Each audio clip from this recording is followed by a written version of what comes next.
Hello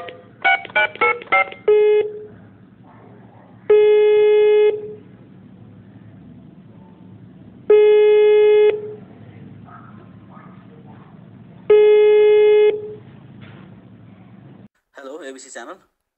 हजुर यो ABC channel हो? हो हजुर भन्नुहोस् त। हजुर एउटा न्युज टिपाउँ भनेर हजुर।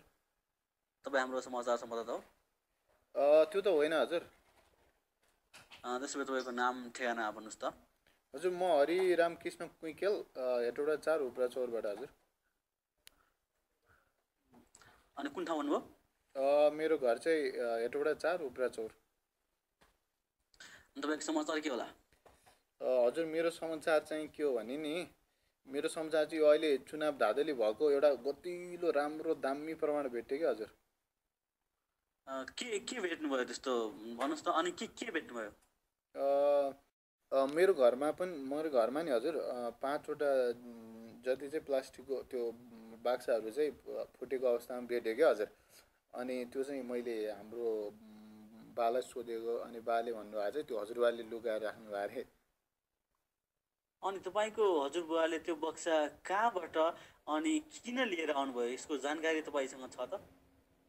त्यो त थाहा भएन हजुर, हजुरबाले नै थाहा होला। बालाई त थाहा भएन, तपाईँको अब मलाई हजुरबुवासँगै कसरी थाहा हुन्छ। तपाईँको हजुरबुवासँगै कुरा गर्नु मिल्छ त एकचोटि? हजुरबुवासँगै कुरा गरेर क्लियर गरौँ न त यो त। मेरो हजुरबासँग कुरा गर्ने? हजुर हजुर। हजुर मेरो हजुरबासँग कुरा गर्न त हजुर माथि नै जानुपर्छ हजुर एकचोटि। किन किन उहाँ तल आउनु मिल्दैन र? तल आउनु त अब मिल्दैन हजुर, 10 वर्ष अघि नै माथि जानुभएको। अनि बाले चाहिँ हरेक वर्ष श्राद्धमा पिण्ड चढाउँदै आउनुहुन्छ हजुर। तपाईँको यो मजाक गर्ने ठाउँ हो? पुलिसलाई खबर गरौँ?